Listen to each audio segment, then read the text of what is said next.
आदरणीय अध्यक्ष महोदय,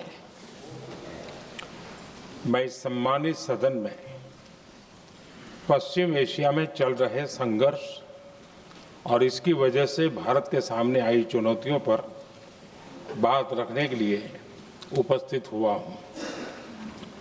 इस समय पश्चिमी एशिया की हालत चिंताजनक है। बीते 2-3 हफ्तों में जयशंकर जी ने और हरदीप पुरी जी ने इस विषय पर सदन को जरूरी जानकारी दी है। अब इस संकट को 3 सप्ताह से ज्यादा हो रहा है।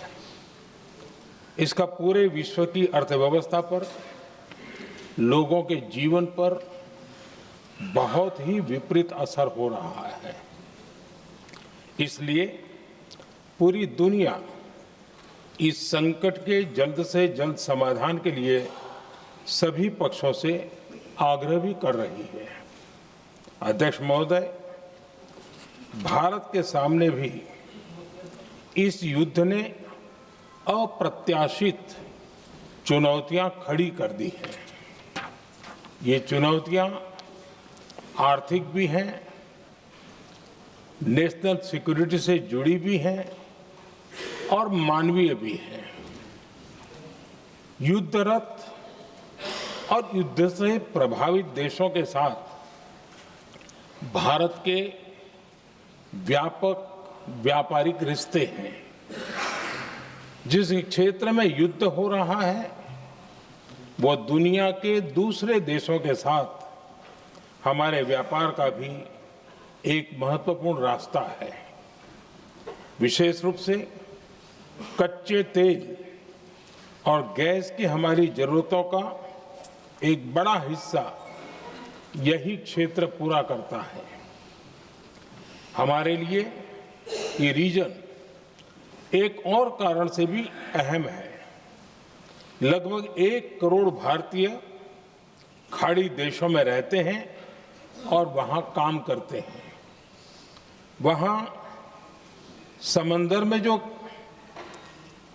कमर्शियल शिप चलते हैं उनमें भारतीय क्रू मेंबर्स की संख्या भी बहुत अधिक है। ऐसे अलग अलग कारणों के चलते भारत की चिंताएं स्वाभाविक रूप से अधिक है। इसलिए ये आवश्यक है कि भारत की संसद से इस संकट को लेकर एक मत और एकजुट आवाज दुनिया में जाए।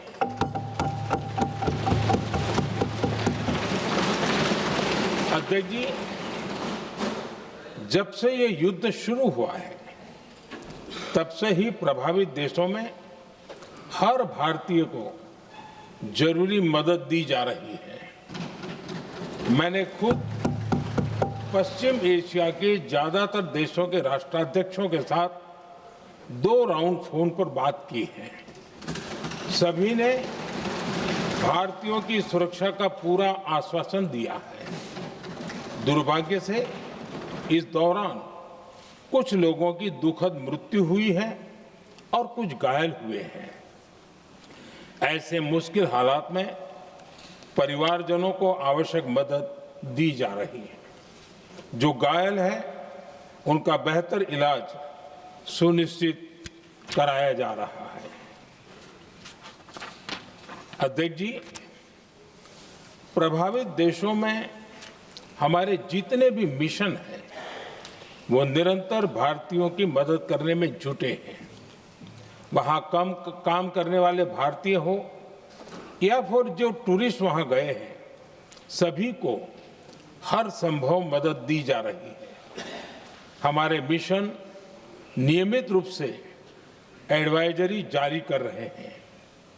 यहां भारत में और अन्य प्रभावित देशों में 24/7 कंट्रोल रूम और आपातकालीन हेल्पलाइन स्थापित की गई है। इनके माध्यम से सभी प्रभावितों को त्वरित जानकारी दी जा रही है। अध्यक्ष जी, संकट की स्थिति में देश विदेश में भारतीयों की सुरक्षा हमारी बहुत बड़ी प्राथमिकता रही है। युद्ध शुरू होने के बाद से लेकर अब तक 3,75,000 से अधिक भारतीय सुरक्षित भारत लौट चुके हैं। ईरान से ही अभी तक लगभग 1,000 भारतीय सुरक्षित वापस लौटे हैं। इनमें 700 से अधिक मेडिकल की पढ़ाई करने वाले युवा हैं। खाड़ी देशों में भारतीय स्कूलों में हजारों विद्यार्थी पढ़ते हैं। सीबीएसई ने ऐसे सभी भारतीय स्कूलों में होने वाली कक्षा 10वीं और 12वीं की निर्धारित परीक्षाओं को रद्द कर दिया है। इन बच्चों की पढ़ाई निर्बाध चलती रहे, इसके लिए सीबीएसई उचित कदम उठा रही है। यानी सरकार संवेदनशील भी है, सतर्क भी है और हर सहायता के लिए तत्पर भी है। माननीय अध्यक्ष जी, भारत में बड़ी मात्रा में कच्चा तेल, गैस और फर्टिलाइजर जैसी अनेक जरूरी चीजें हॉर्मुज स्ट्रेट के रास्ते से आती हैं। युद्ध के बाद से ही हॉर्मुज स्ट्रेट में जहाजों का आना जाना बहुत चुनौतीपूर्ण हो गया है। बावजूद इसके हमारी सरकार का ये प्रयास रहा है कि पेट्रोल, डीजल और गैस की सप्लाई बहुत ज्यादा प्रभावित न हो। देश के सामान्य परिवारों को परेशानी भी कम से कम हो, इस पर हमारा फोकस रहा है। हम सभी जानते हैं, देश अपनी जरूरत की 60% एलपीजी आयात करता है। इसकी सप्लाई में अनिश्चितता के कारण सरकार ने एलपीजी के डोमेस्टिक उपयोग को प्राथमिकता दी है। साथ ही एलपीजी के देश में ही उत्पादन को भी बढ़ाया जा रहा है। पेट्रोल, डीजल की सप्लाई पूरे देश में सुचारू रूप से होती रहे, इस पर भी लगातार काम किया गया है। अध्यक्ष जी, आज की इन परिस्थितियों में एनर्जी सिक्योरिटी को लेकर बीते एक दशक में उठाए गए कदम और भी प्रासंगिक हो गए हैं। भारत ने बीते 11 वर्षों में अपनी एनर्जी इंपोर्ट का डाइवर्सिफिकेशन किया है। पहले क्रूड ऑयल, एलएनजी, एलपीजी ऐसी एनर्जी जरूरतों के लिए 27 देशों से इंपोर्ट किया जाता था। वहीं आज भारत 41 देशों से एनर्जी इंपोर्ट करता है। अध्यक्ष जी, बीते दशक में भारत ने संकट के ऐसे ही समय के लिए कच्चे तेल के भंडारण को भी प्राथमिकता दी है। आज भारत के पास 53 लाख मीट्रिक टन से अधिक का स्ट्रेटेजिक पेट्रोलियम रिजर्व है और 65 लाख मीट्रिक टन से अधिक के रिजर्व की व्यवस्था पर देश काम कर रहा है। हमारी तेल कंपनियों के पास जो रिजर्व रहता है वो अलग है। बीते 11 वर्षों में हमारी रिफाइनिंग कैपेसिटी में भी उल्लेखनीय वृद्धि हुई है। अध्यक्ष जी, सरकार अलग अलग देशों के सप्लायर्स के साथ भी लगातार संपर्क में है। प्रयास ये है कि जहां से संभव हो वहां से तेल और गैस की सप्लाई होती रहे। भारत सरकार गल्फ और आसपास के शिपिंग रूट्स पर निरंतर नजर बनाए हुए है। हमारा प्रयास है कि तेल हो, गैस हो, फर्टिलाइजर हो, ऐसे हर जरूरी सामान से जुड़े जहाज भारत तक सुरक्षित पहुंचे। हम अपने सभी वैश्विक सहयोगियों के साथ निरंतर संवाद कर रहे हैं ताकि हमारे मैरीटाइम कॉरिडोर सुरक्षित रहे। ऐसे प्रयासों के कारण बीते दिनों हॉर्मुज स्ट्रेट में फंसे हमारे कई जहाज भारत आए भी हैं। अध्यक्ष जी, संकट के इस समय में देश की एक और तैयारी भी बहुत काम आ रही है। पिछले 10-11 साल में इथेनॉल के उत्पादन और उसकी ब्लेंडिंग पर अभूतपूर्व काम हुआ है। एक दशक पहले तक देश में सिर्फ 1-1.5% इथेनॉल ब्लेंडिंग कैपेसिटी थी। आज हम पेट्रोल में 20% इथेनॉल ब्लेंडिंग के करीब पहुंच रहे हैं। इसके कारण प्रति वर्ष करीब 4.5 करोड़ बैरल कम ऑयल इंपोर्ट करना पड़ रहा है। ऐसे ही रेलवे के बिजलीकरण से भी बहुत बड़ा फायदा हो रहा है। अगर रेलवे का इतना बिजलीकरण न होता तो हर साल करीब 180 करोड़ लीटर डीजल अतिरिक्त लगता। ऐसे ही हमने मेट्रो का नेटवर्क बढ़ाया है। 2014 में जहां देश में मेट्रो नेटवर्क 250 किलोमीटर से भी कम था, आज ये बढ़कर करीब 1100 किलोमीटर हो गया है। हमने इलेक्ट्रिक मोबिलिटी पर बहुत अधिक बल दिया। केंद्र सरकार ने राज्यों को 15,000 इलेक्ट्रिक बसें चलाने के लिए दी हैं। आज जिस स्केल पर वैकल्पिक ईंधन पर काम हो रहा है, उससे भारत का भविष्य और सुरक्षित होगा।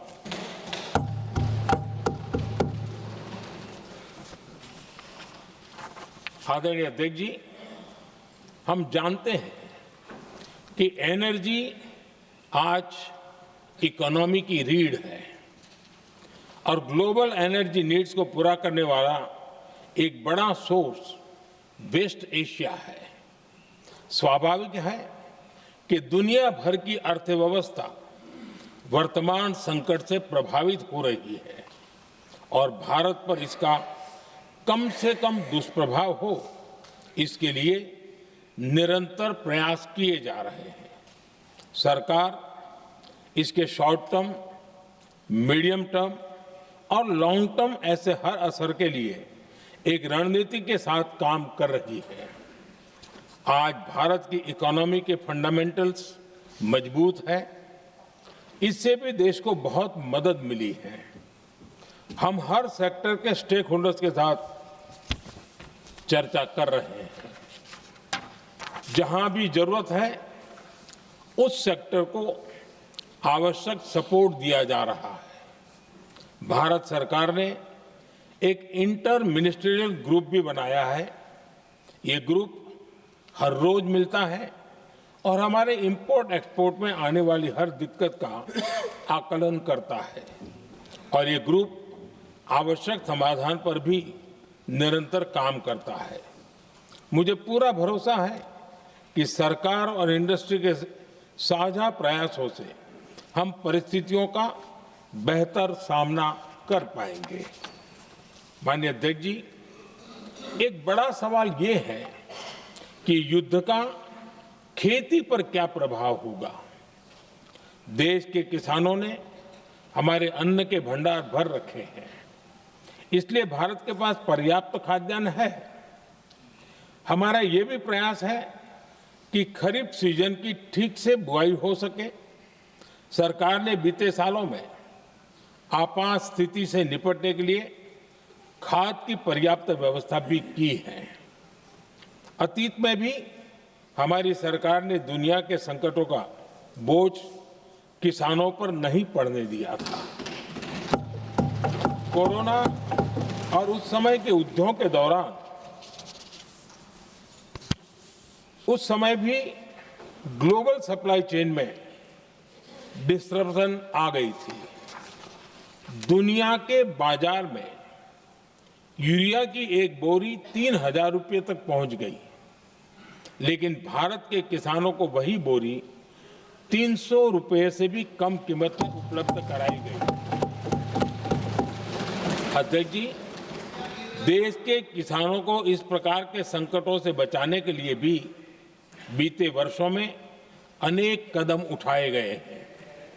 पिछले एक दशक में देश में 6 यूरिया प्लांट शुरू किए गए हैं। इससे सालाना 76 लाख मैट्रिक टन से अधिक की यूरिया प्रोडक्शन कैपेसिटी जुड़ी है।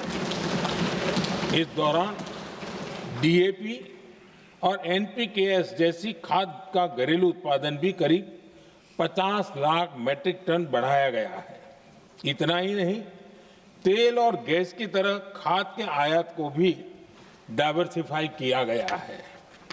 ऐसे ही डीएपी और एनपीके के आयात के लिए भी हमने अपने विकल्पों को विस्तार किया है। अध्यक्ष जी, सरकार ने देश के किसानों को made in India nano urea का विकल्प भी दिया है। सरकार किसानों को प्राकृतिक खेती के लिए भी प्रोत्साहित कर रही है। पीएम कुसुम योजना के तहत किसानों को 22 लाख से ज्यादा सोलर पंप दिए गए हैं। इससे भी डीजल पर उनकी निर्भरता कम हुई है। मैं सदन के माध्यम से देश के किसानों को विश्वास दिलाता हूं कि सरकार किसानों की हर संभव मदद करती रहेगी। आदरणीय अध्यक्ष जी, युद्ध का एक बहुत बड़ा चैलेंज ये भी है कि भारत में गर्मी का मौसम शुरू हो रहा है। आने वाले समय में बढ़ती गर्मी के साथ बिजली की डिमांड बढ़ती जाएगी। फिलहाल देश के सभी पावर प्लांट्स के पर्याप्त कोल स्टॉक उपलब्ध है। भारत ने लगातार दूसरे साल 100 करोड़ टन कोयला उत्पादन करने का रिकॉर्ड बनाया है। पावर जनरेशन से लेकर पावर सप्लाई तक के हमारे सभी सिस्टम की निरंतर मॉनिटरिंग भी की जा रही है और सरकार की तैयारियां उसको रिन्यूएबल एनर्जी से भी मदद मिली है। बीते दशक में रिन्यूएबल एनर्जी की तरफ देश ने बड़े कदम उठाए हैं। आज हमारी total installed power generation capacity का आधा हिस्सा रिन्यूएबल सोर्स से आता है। हमारी कुल रिन्यूएबल क्षमता आज 250 गीगावाट के ऐतिहासिक आंकड़े को पार कर गई। बीते 11 वर्षों में देश ने अपनी सोलर पावर कैपेसिटी करीब 3 गीगावाट से बढ़ाकर 140 गीगावाट तक पहुंचाई है। बीते वर्षों में देश में करीब 40 लाख रूफटॉप सोलर लगे हैं। इसमें पीएम सूर्यघर मुफ्त बिजली योजना से भी लोगों को काफी मदद मिली है। गोवर्धन योजना के तहत देश में आज 200 कॉम्प्रेस्ड बायोगैस प्लांट भी काम करना शुरू कर चुके हैं। ये सारे प्रयास आज देश के बहुत काम आ रहे हैं। सरकार ने भविष्य की तैयारी और बढ़ाते हुए शांति एक्ट माध्यम से देश में न्यूक्लियर एनर्जी के उत्पादन को भी प्रोत्साहित किया है। कुछ ही दिन पहले small hydro power development scheme को भी हरी झंडी दी गई है, जिससे अगले 5 वर्षों में 1500 मेगावाट नई हाइड्रो पावर कैपेसिटी जोड़ी जाएगी। आदरणीय अध्यक्ष जी, जहां तक डिप्लोमेसी की बात है, भारत की भूमिका स्पष्ट है। शुरुआत से ही हमने इस संघर्ष को लेकर अपनी गहरी चिंता व्यक्त की है। मैंने स्वयं भी पश्चिम एशिया की सभी संबंधित नेताओं से बातचीत की है। मैंने सभी से तनाव को कम करने और इस संघर्ष को खत्म करने का आग्रह किया है। भारत ने नागरिकों, एनर्जी और ट्रांसपोर्ट से जुड़े इंफ्रास्ट्रक्चर पर हमलों का विरोध किया है। कमर्शियल जहाजों पर हमला और हॉर्मुज स्ट्रेट जैसे अंतर्राष्ट्रीय जलमार्ग में रुकावट अस्वीकार्य है। भारत डिप्लोमेसी के जरिए युद्ध के इस माहौल में भी भारतीय जहाजों के सुरक्षित आवागमन के लिए निरंतर प्रयास कर रहा है। अध्यक्ष महोदय, भारत हमेशा से ही मानवता के हित में और शांति के पक्ष में अपनी आवाज उठाता रहा है। मैं फिर कहूंगा कि बातचीत और कूटनीति ही इस समस्या का समाधान है। हमारे हर प्रयास तनाव को कम करने, इस संघर्ष को समाप्त करने के लिए है। इस युद्ध में किसी के भी जीवन पर संकट मानवता के हित में नहीं है। इसलिए भारत का प्रयास सभी पक्षों को जल्द से जल्द शांतिपूर्ण समाधान के लिए प्रोत्साहित करने का है। अध्यक्ष जी, जब ऐसे संकट आते हैं तो कुछ तत्व इसका गलत फायदा उठाने की कोशिश भी करते हैं। इसलिए कानून व्यवस्था सुनिश्चित करने वाली सभी एजेंसियों को अलर्ट पर रखा गया है। कोस्टल सिक्योरिटी हो, बॉर्डर सिक्योरिटी हो, साइबर सिक्योरिटी हो, स्ट्रेटेजिक इंस्टॉलेशंस हो, सबकी सुरक्षा को और मजबूत किया जा रहा है। अध्यक्ष जी, इस युद्ध के कारण दुनिया में जो कठिन हालात बने हैं, उनका प्रभाव लंबे समय तक बने रहने की आशंका है। इसलिए हमें तैयार रहना होगा, हमें एकजुट रहना होगा।